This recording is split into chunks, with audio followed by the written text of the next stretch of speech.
कल 24 का तो कर लिया था अपन ने, ठीक है। अभी देखूंगा कल के लाए कि नहीं लाए, फिर तो मैं पूछता हूँ। और ये है 2023 2023 के पेपर में जो राइटिंग स्किल तुमसे पूछी गई है, मतलब राइटिंग स्किल ऐसा मटेरियल जिसमें तुम्हें याद करके कुछ नहीं लिखना, ठीक है, वो ये है। और अगर तुम भैया, मैंने कल भी यही बात कही थी, फिर आज वही बात कह रहा हूँ, जो लोग फेल होने की कगार पर हैं, जिन्हें पास की कोई उम्मीद नहीं है, आप बार बार राइटिंग स्किल की प्रैक्टिस करो, सॉरी रीडिंग स्किल की प्रैक्टिस करो। अनसीन पैसेज जितनी बार आप लगाओगे, दुनिया की कोई ताकत नहीं है जो तुम्हें फिर फेल करा सके। तुम्हें याद भी नहीं होता, अनसीन पैसेज नोट मेकिंग बनाना तुम्हें आता नहीं है, फिर वही समस्या ही समस्याएं, फिर आपको कोई नहीं बचा सकता। अगरबत्ती से काम अब नहीं चलता, ठीक है। कल की तरह ही अपन करेंगे पूरा सिस्टम, एक एक अक्षर पढ़ा रहा हूं तुम्हें, आपको एक एक अक्षर समझना है। क्योंकि देखो, इसीलिए करा रहे हैं क्योंकि अगर इनमें से आया कोई पैसेज हमारे पेपर में, तो आपको पैसेज पढ़ने में टाइम वेस्ट नहीं करना पड़ेगा, आप सीधा उसका क्या लगा दोगे, आंसर लगा दोगे। ये फायदा होगा हमारे अब करने से। और एमपी बोर्ड, विश्वास मानना, जब आप सारे पेपर लगा लोगे तो आपको खुद एहसास हो जाएगा, सर ये तो हम पहले ही कर चुके हैं, ये तो हम पहले ही कर चुके हैं। हर बार रिपीट करके पूछता है और कुछ नहीं है। समझो पहला पैसेज क्या कह रहे हैं, there once was a stingy baker. Stingy का मतलब होता है बेटा कंजूस। क्या होता है, कंजूस। स्टिंगी का मतलब क्या होता है बेटा, कंजूस। एक बार क्या था बेटा, एक कंजूस व्यक्ति था, या कंजूस क्या था बेटा, बेकर था। बेकर कौन होता है, जो बेकरी का काम करता है। तो एक बार एक कंजूस बेकर था। A poor man would stand outside his bakery every day. तब क्या होता था, हर रोज उसकी बेकरी के बाहर एक गरीब व्यक्ति आकर के क्या हो जाता था, खड़ा हो जाता था। Enjoying the nice smell of baking bread. और बाहर खड़ा होकर के वो जो ब्रेड बनाने की जो खुशबू जो होती थी, ब्रेड को बेक करने की जो खुशबू जो होती थी, उस अच्छी खुशबू का वो क्या लेता था, एंजॉय लेता था। तो एक कंजूस बेकर था, उस कंजूस बेकर की बेकरी के बाहर एक गरीब व्यक्ति रोज आकर के खड़ा हो जाता था, और ब्रेड बेकिंग करने की जो स्मेल जो होती थी, उस स्मेल को वो क्या करता था, एंजॉय करता था। इसके बाद लिखा गया, the baker was very angry at the poor man. लेकिन जो बेकर जो था, वो उस गरीब व्यक्ति पर बहुत ज्यादा क्या हो गया था, क्रोधित हो गया था। He felt that anyone who smelled his delicious products should pay for the smell. उसका ऐसा मानना था, उसका ऐसा बिलीव था कि कोई भी व्यक्ति जो उसके प्रोडक्ट्स को क्या करेगा, स्मेल करेगा, उनकी सुगंध लेगा, उस व्यक्ति को उस स्मेल करने के बदले में क्या करना पड़ेगा, पैसों का भुगतान करना पड़ेगा। So he took the poor man to the court. और इसीलिए वो उस गरीब व्यक्ति को कहां ले गया बेटा, कोर्ट में ले गया। इसके बाद द जज heard the baker's complaint patiently. जज ने पेशेंटली होकर के, धैर्य पूर्वक होकर के उस बेकर की समस्या को सुना। Then he asked the poor man, do you have any money. फिर उसने उस गरीब व्यक्ति से पूछा कि क्या तुम्हारे पास कोई पैसे हैं कि नहीं है। तो फिर आगे क्या लिखा गया, the poor man searched his pocket and produced 2 small coins. और जब उस गरीब व्यक्ति ने अपनी जेबों को देखा, तो जेबों को देखने पर उसे 2 छोटे क्या मिले, सिक्के मिले। This is all the money I have, he said to the जज। उसने जज से कहा कि मेरे पास बस इतने ही क्या है, पैसा या धन या कॉइन है। द जज took the coins from the poor man. उस जज ने उस गरीब व्यक्ति से उन कॉइन्स को लिया, सिक्कों को लिया। The baker smiled. बेकर के चेहरे पर मुस्कुराहट आ गई, वो मुस्कुरा गया। And ईगरली held out his hand. और उत्सुकता पूर्वक, ईगर होकर के उसने अपने हाथ क्या बढ़ा दिए, आगे बढ़ा दिए कि अब तो माल अपने हाथों में आने वाला है। बट द जज did not give the baker the money. लेकिन जज ने बेकर को वो मनी या पैसा नहीं दिया। ही ओनली जिंगल्ड, जिंगल्ड का मतलब होता है खनखनाना, सिक्के लेना हाथ में और ऐसे में खनखना देना तो साउंड होगा, तो सिक्कों की जो आवाज होती है उसे जिंगल्ड बोलते हैं। क्या बोलते हैं? जिंगल्ड। तो ही ओनली जिंगल्ड द कॉइन्स टुगेदर, उसने कॉइन्स को आपस में क्या किया? जिंगल्ड कर दिया, खनखना दिया। He then returned them to the poor man, और फिर उसने वो कॉइन जो थे वो उस गरीब व्यक्ति को ही वापस कर दिए, सेइंग, कहते हुए, punishment should fit the crime, कि भाई जो अपराध, जो सजा जो है वो किसके अकॉर्डिंग मिलनी चाहिए? जुर्म के अकॉर्डिंग ही मिलनी चाहिए, जैसा जुर्म वैसी सजा। The price for the smell of bread shall be the sound of money, उसने कहा कि अगर तू भैया हमसे ब्रेड की खुशबू लेने के पैसे ले रहा है तो ले, हमने भी तुझे कॉइन की क्या सुना दी? खनक सुना दी, हमारी तरफ से भी पेमेंट हो गया। इसका मतलब क्या निकला? टिट फॉर टैट, तू भैया हमसे खुशबू सूंघने के पैसे ले रहा है तो ले, हमने भी तुझे पैसों की क्या सुना दी? खनक जो थी वो सुना दी, जैसा तूने किया वैसे ही हमने तेरे साथ भी कर दिया। अब आपको क्वेश्चनों के क्या देने हैं? जवाब देने हैं। देखो, the poor man stood outside the bakery, जो गरीब व्यक्ति जो था वो बेकरी के बाहर खड़ा हो जाता था। क्यों खड़ा होता था? बेकिंग ब्रेड की स्मेल को एंजॉय करने के लिए। देखो, टू बाय ब्रेड तो भैया इसमें कहीं नहीं आया, टू ईट ब्रेड तो इसमें कहीं नहीं आया, टू स्टील ब्रेड तो इसमें कहीं नहीं आया। एक ऑप्शन आया क्या? To enjoy the smell of baking bread. क्या बताया था मैंने तुम्हें? मैंने तुम्हें एक ही बात बताई थी कि 4 ऑप्शन दिए हैं। कितने दिए हैं? 4। अगर 3 ऑप्शन नहीं दिए, एक दिया है, तो वही हमारा क्या होगा? आंसर। और इस ट्रिक से आप ये वाला आंसर यहाँ पर लगा पाए। दूसरा था हमारा, the baker took the poor man to, वो गरीब व्यक्ति बेकर को कहाँ ले गया? कोर्ट। कहाँ ले गया? कोर्ट। अब देखो, टेम्पल तो आया ही नहीं है भैया इसमें, हिज होम भी नहीं आया, कोर्ट भी दिया है, अब बेकरी भी दिया है। जब ऐसा हमारे साथ होता है कि 2 दिए हैं और 2 जो है नहीं दिए, तो फिर आप क्या करोगे बेटा? जो नहीं दिए उन्हें तो छोड़ ही दो, जो दिए हैं अब उन दोनों को उठाओ और क्वेश्चन वर्ड का क्या लो? सहारा लो। जो आपका आंसर क्वेश्चन के अकॉर्डिंग बैठ जाए वही हमारा क्या होगा? सही जवाब होगा। तो इसमें कहाँ ले गया था भाई साहब? वो कोर्ट जो है ले गया था। अगला क्वेश्चन क्या था? How many coins were find in the poor man's pocket, गरीब व्यक्ति की जेब में कितने कॉइन मिले थे? कितने मिले थे? 2। तो देखो, 1 तो इसमें कहीं आया ही नहीं है, 4 नहीं आया, 20 नहीं आया, कितना आया था भैया? 2, और जो कि हमारा क्या है? सही जवाब है। Give a suitable title to the passage, passage के लिए क्या दो भैया? टाइटल दो। तो टाइटल क्या है? उसने भाई स्मेल सूंघने के पैसे मांगे, तो हमने भैया किसके? खनक सुना दी उसे, मतलब जैसे को तैसा, tit for tat. Which bird is the opposite of the word rich, rich bird का अपोजिट क्या है? तो रिच का मतलब क्या होता है भैया? अमीर, और यहाँ क्या हो जाएगा भैया? पुअर। पुअर जो है हमारा बिल्कुल सही क्या हो जाएगा? बर्ड हो जाएगा। अब आगे क्या क्या पूछा जा सकता है आपसे, वो मैं आपको और बता सकता हूँ। अगर यहाँ पर कौन कौन से बर्ड जो आ सकते हैं, देखो, एक तो ऑनेस्ट का आ सकता है, ऑनेस्ट का क्या हो सकता है? डिसऑनेस्ट। ठीक है भैया।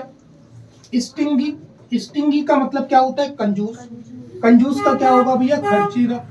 एक्स्ट्रा वेजेंट, क्या होगा? Extra वेजेंट।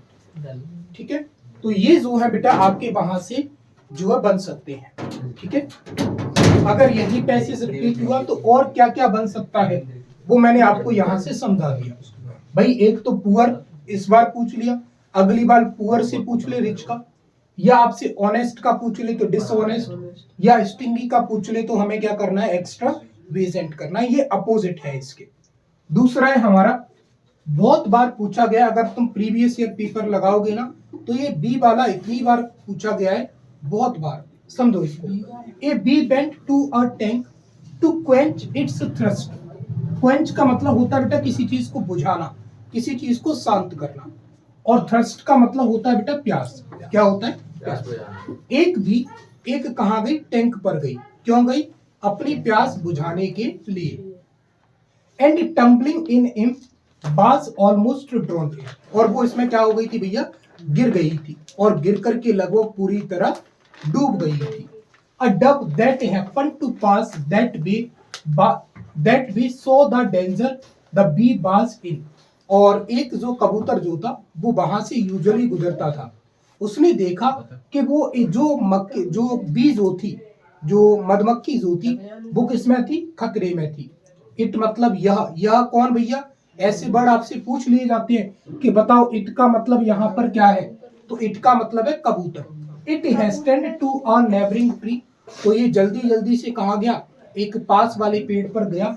And plucking of a leaf, और वहां से क्या तोड़ लाया बेटा, एक पत्ती तोड़ लाया। ड्राइड इट्स विंग्स, अरे sorry, dropped it into the water before the bee, और उस पत्ती को ला करके उसने कहा डाल दिया, उस पानी में डाल दिया, उस डब के सामने।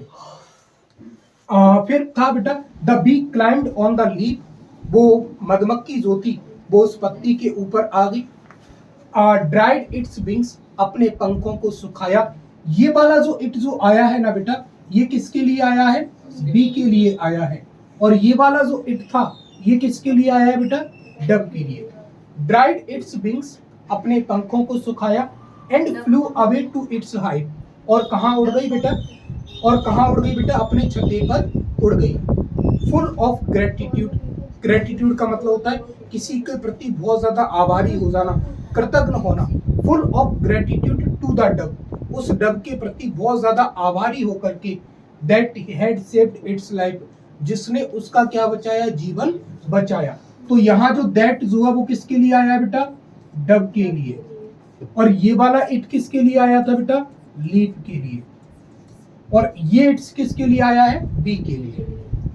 अ फ्यू डेज लेटर, कुछ दिनों बाद, द सेम बी, वही मधुमक्खी, while returning to its hive, कहाँ लौट रही थी, अपने छत्ते पर वापस लौट रही थी।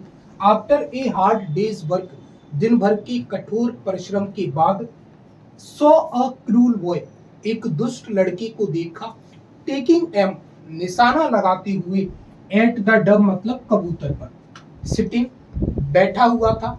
अपॉन मीन्स पर, द ब्रांच मीन्स डाली पर। ऑफ ए ट्री मतलब एक पेड़ की।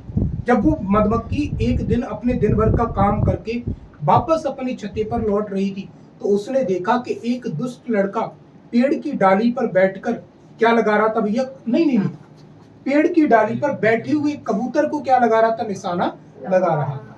एट वंस, तुरंत। एट वंस का मतलब यहाँ पर क्या है बेटा, तुरंत। एट वंस का मतलब क्या है, तुरंत। कहा गया, the bee flew to the wrist of the boy, तुरंत वो मधुमक्खी कहाँ गई, उड़ करके उस लड़के की कलाई तक गई।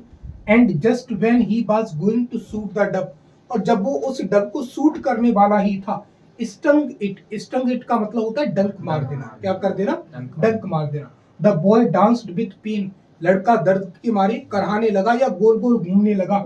वाइल द डब, जबकि dove, realising the danger to which it was exposed, flew safely away, और फिर उस डब को, जिस खतरे से वो बचा, उस डर को उसने एहसास किया और फिर वहां से सुरक्षित तरीके से भाग गया या उड़ गया। ठीक है, अब इसको समझते हैं। The bee went to the tank, मधुमक्खी टंकी पर गई। किस लिए गई थी भैया, अपनी प्यास बुझाने के लिए। ठीक है, टू क्वेंच इट्स थर्स्ट। देखो ये बात भी नहीं आया कहीं, टू भी नहीं आया। देखो सेव डब आया जरूर है, लेकिन टू सेव डब यहाँ पर नहीं आया। आपको एग्जैक्ट ऑप्शन कौन सा मिलेगा, to quench its thirst. Who saved the bee, bee को किसने बचाया भैया, देखो फाल्कन कहीं नहीं आया, आंट कहीं नहीं आया, डब आया है और बॉय आया है। तो बी को वही बी को किसने बचाया था बेटा, डब ने बचाया था। किसने बचाया था, डब ने। ये हमारा क्या है, सही answer. What did the bee feel when it was saved by the dove, जब डब बी को, मधुमक्खी को कबूतर ने बचाया, डब ने बचाया, तो वो डब के प्रति कैसा फील करती, ग्रेटिट्यूड फील करती है। देखो प्राउड तो कहीं आया ही नहीं है, गिल्टी भी कहीं नहीं आया, डिसअपॉइंटेड नहीं आया, जो एक ऑप्शन दिया है वो क्या है, gratitude. Who danced with pain, दर्द से भाई कौन नाचने लगा, ग्रेटिट्यूड का मतलब होता है किसी के प्रति आभारी होना। कृतज्ञ होना, शुक्रगुजार बोलते हैं अपन अपनी भाषा में, ठीक है। हु डांस्ड विद पेन, दर्द से कौन नाचने लगा, तो भैया कौन नाच रहा था, God. The meaning of the word tumbling in, tumbling का मतलब क्या होता है, देखो क्राइंग नहीं होता, नेबरिंग नहीं होता, स्विमिंग नहीं होता, ये जो पक्षी जो था, बी जब उस पर गई उस टंकी पर पानी पीने के लिए, तो उसमें क्या थी, वो गिर गई थी, क्या थी, गिर गई थी, और गिर करके पूरी तरह डूब गई थी। बेहतर समझ में आया, कोई समस्या तो नहीं है, ठीक है। ये भी चलो इसको भी समझाते हैं अभी, पहले ये समझो। ये 4 जो है इससे पहले वाले में नहीं लगाई थी, लेकिन अब मैंने तुम्हारे लिए 4 नंबर की ओटी भी ऐड ऑन कर दी। अब 4 नंबर की ओटी, what name was given to otter, ये आपकी टेक्स्ट बुक से पूरा मटेरियल, ये अगर आपने किताब ढंग से पढ़ी होगी फर्स्ट फ्लैट वाली तो लगा दोगे, नहीं तो फिर जय सिया राम बोलो। तो what was the name given to the otter, otter को क्या नाम दिया गया था भैया, तो ओटर को नाम दिया गया था मेजबिल, ठीक है। इसके बाद Coorg is famous for, Coorg किसके लिए फेमस है, कूर्ग पड़ता है बेटा कर्नाटक में, कूर्ग कहाँ पड़ता है, कर्नाटक, और कर्नाटक फेमस है बेटा कॉफी के लिए। अगर टी की बात करें तो टी के लिए फेमस क्या है, असम, लेकिन अगर हम कॉफी की बात करते हैं तो कॉफी सबसे ज्यादा कहाँ होती है, कर्नाटक में, और कर्नाटक में कौन सी जगह की बात की गई बेटा, कॉफी, कूर्ग की बात की गई। तो कूर्ग से देखो, सी फॉर कूर्ग और सी फॉर कॉफी, टी का पूछे तो फिर Assam. What was the name of Annie's diary, any की डायरी का क्या नाम था, किट्टी कहीं दिया है, ये दिया है, ठीक है। According to Nelson Mandela, what comes naturally to human heart, मानव दिल से कौन सी ऐसी चीज है जो प्राकृतिक रूप से या अपने आप आती है, तो लव आता है, कहाँ है, ठीक है। तो ये जो थे तुम्हारी 4 नंबर की ओटी थी जो तुम्हें हेल्प करेंगे। अब यही वो है, अगर तुमने किताब पढ़ी होगी तो आपको ये नोट मेकिंग, सॉरी ये एक्सट्रैक्ट या अनसीन भी पढ़ने की जरूरत नहीं है, फिर भी पढ़ लो यार, बंद हो जाओ इसको सुन लो, मुझे पता है बहुत होशियार हो तुम पहले से। The moon was coming up in the east, चंद्रमा जो था वो कौन सी दिशा से उगता आ रहा था, ईस्ट से उगता हुआ आ रहा था। बिहाइंड मी, मेरे पीछे, छोटी छोटी चीजों पर काम करना है, क्योंकि छोटी छोटी चीजों पर अगर तुम काम करोगे तो नंबर कटने की कोई गुंजाइश नहीं रहेगी। यहाँ मी का मतलब कौन है, यहाँ मी का मतलब है बेटा नैरेटर, ये पूछे जाते हैं आपसे। And stars were shining in the clear sky above मी, और मेरे ऊपर जो आसमान जो था उस आसमान में, साफ आसमान में तारे जो थे वो चमक रहे थे। There was not a cloud in the sky, आसमान में क्या नहीं था, कोई बादल नहीं था। I was happy to be alone high up above the sleeping countryside, और सोए हुए क्षेत्र या इलाके के ऊपर खुद को ऊंचाई पर पाकर के मैं बड़ा क्या था, खुश था।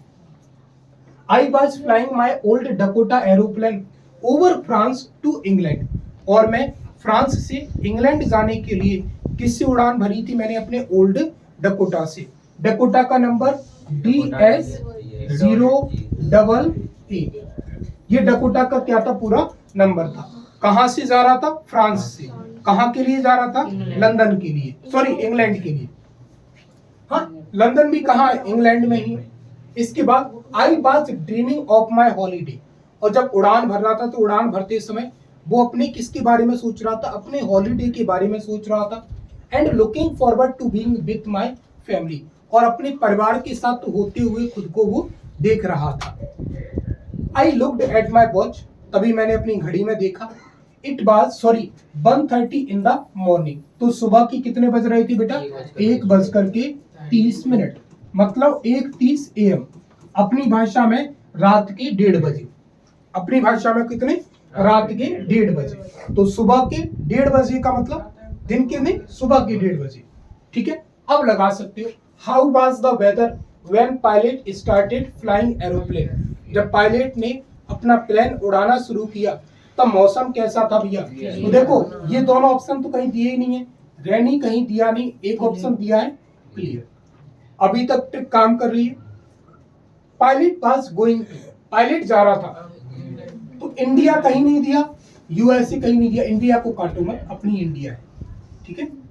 तो इंडिया नहीं दिया भैया इसमें कहीं, इसमें फ्रांस दिया है और क्या दिया है, England.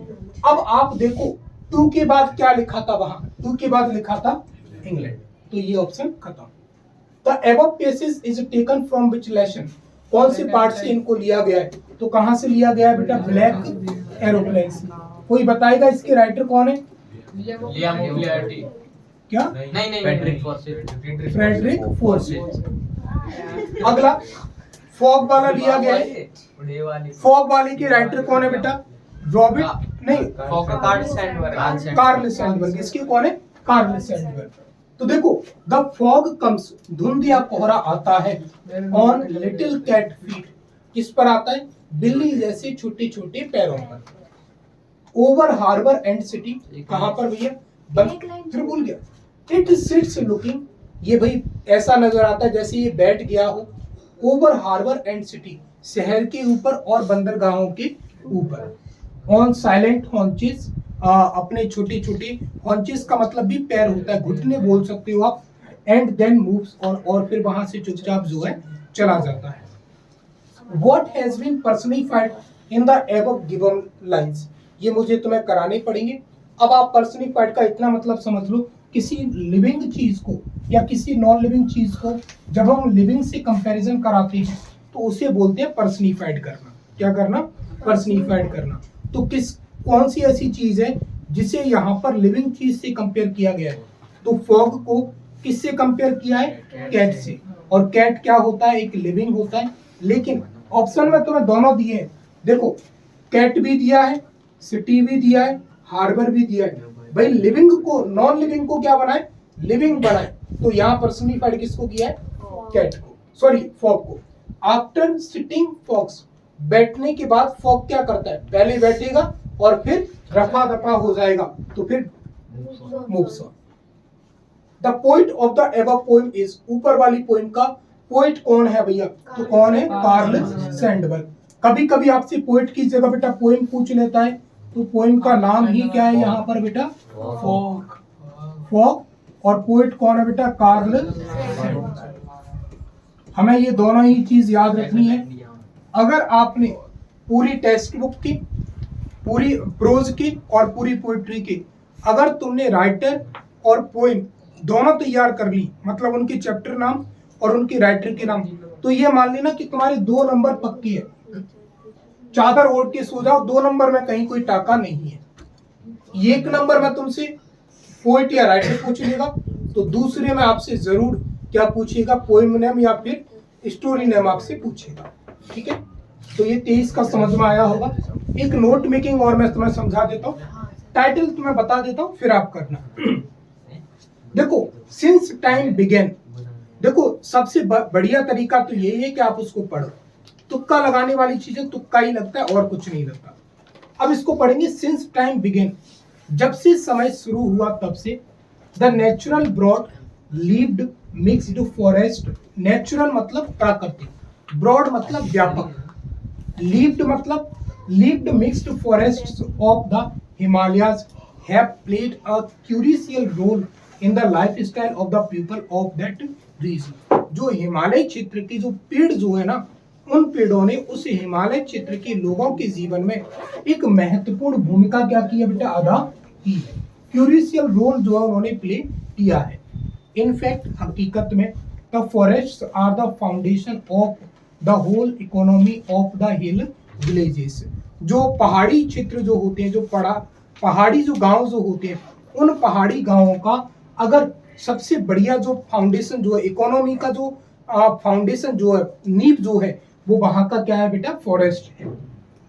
Green leaves and grass, हरी पत्तियां और घास, फॉर एग्जाम्पल उदाहरण के तौर पर, provide fodder for the animals, जानवरों के लिए क्या प्रदान करते हैं, चारा। फोडर का मतलब होता है चारा। Whose dung is used as fertilizer, जिनका गोबर जो है, डंग जो है, वो किसकी तरह यूज किया जाता है, फर्टिलाइजर की तरह यूज किया जाता है। ड्राई ट्विक्स, ट्विक्स का मतलब बेटा डाली भी होता है, ठीक है, लेकिन पत्ती मुझे लग रहा है यहाँ, देखो ट्विक्स का मतलब क्या होना चाहिए, पत्ती। डाली सूखी नहीं हो सकती, पत्ती सूखी अपन बोलते हैं ज्यादातर। ड्राई ट्विक्स एंड ब्रांचेस हो सकती है बेटा, लेकिन हम ज्यादातर सूखी पत्तियां बोलते हैं। खाद में आप क्या यूज करोगे, सूखी पत्ती। फिर भी ये मान लो ट्विग्स का मतलब ब्रांच भी होता है। तो ड्राई ट्विग्स एंड ब्रांचेस, सूखी डालियां और पत्ती, are the only sources of domestic cooking food. अच्छा सॉरी, बिल्कुल सही, पत्ती नहीं, ब्रांच ही होगा, छोटी छोटी डालियां। जो छोटी छोटी सूखी सूखी जो डालियां जो होती हैं, जो ब्रांचेस जो होती हैं, वो घर का भोजन पकाने का एकमात्र क्या होती है बेटा, फ्यूल या ईंधन होती है। The forests also provide large supply of fruits, edible nuts, fibres and herbs for local consumption. और लोकल कंजप्शन के लिए या रोजमर्रा के खान पान के लिए जो फॉरेस्ट जो होती हैं, वो फ्रूट्स, एडिबल जो नट्स, खाने लायक जो चीजें जो होती हैं वो हमें प्रोवाइड करते हैं, फाइबर्स देते हैं हमें, हर्ब्स, जड़ी बूटियां वगैरह, ये सब चीजें हमें यहाँ से मिलती हैं। The forest break the flow of the seasonal rainfall that lashes the slopes of this mountain range every year during the monsoon। और फॉरेस्ट जो है वो हर साल क्या कराते हैं, मानसून की वर्षा कराते हैं, जो इन पहाड़ी क्षेत्रों की या जो माउंटेन रेंज, जो पर्वत श्रृंखलाएं जो है, उनको क्या कर देती हैं, पानी से लस कर देती है, एकदम हरा भरा वैसा बना देती है। This create springs and perennial streams which are vital for the mountain people and their animals during the hot summer months। और इस बारिश से वहां के लोगों के लिए क्या क्रिएट हो जाता है बेटा, एक तो स्प्रिंग्स, बसंत जैसा चीज वहां पर क्रिएट हो जाता है, और ये स्ट्रीम्स, पेरेनियल, पेरेनियल का मतलब होता है सदाबहार, क्या होता है, सदाबहार, ये क्या बना देते हैं, स्ट्रीम्स। स्ट्रीम्स का मतलब वैसे तो धाराएं होती हैं, तो मतलब वहां पर पानी कहीं क्या हो जाता है, इकट्ठा हो जाता है, जो लगातार चलता रहता है या बहता रहता है, जिस पानी को वो गर्मियों के मौसम में क्या कर सकते हैं, यूज कर सकते हैं। इसके बाद था बेटा फॉर मैनी ईयर्स, कई वर्षों तक, हाउएवर, हालांकि, large area of this rich forest resources have been destroyed. लगभग पिछले कुछ सालों में इन फॉरेस्ट का एक बहुत बड़ा व्यापक हिस्सा जो है उसे क्या कर दिया गया है, बर्बाद या डिस्ट्रॉयड कर दिया गया है।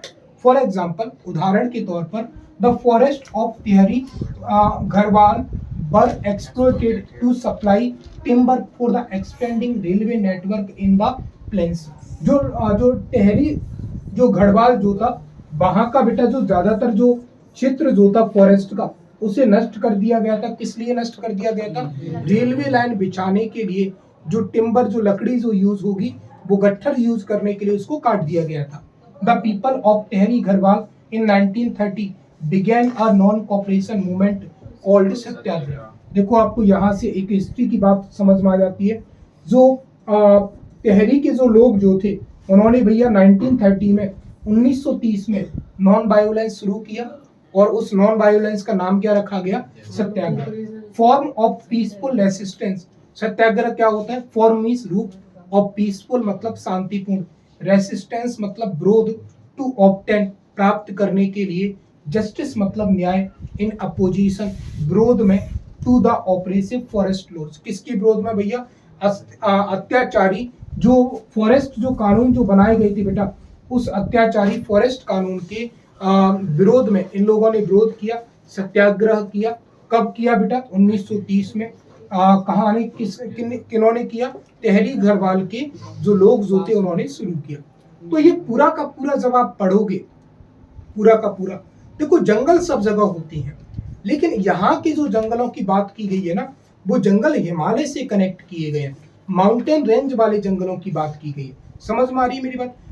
नॉर्मली भी जंगल होते हैं, नॉर्मली भी जंगल देते हैं, लेकिन जब आप इसको शुरुआत से पढ़ोगे ना, तो आपको ऐसा फील होगा कि कहीं ना कहीं इसको कनेक्ट उन जंगलों से किया गया है जो जंगल माउंटेन रेंज के इर्द गिर्द घूमते हैं।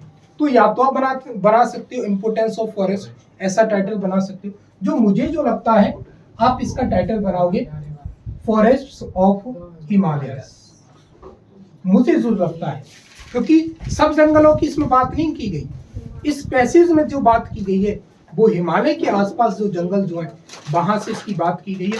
नोट्स आप बहुत अच्छे से बना सकते हैं, मैंने पहले भी समझाया। नहीं समझ में आए तो आप सिंपल फंडा ये याद रखना है, जैसे ये नोट मेकिंग है, नोट कैसे बनाए मैंने आपको बताया था।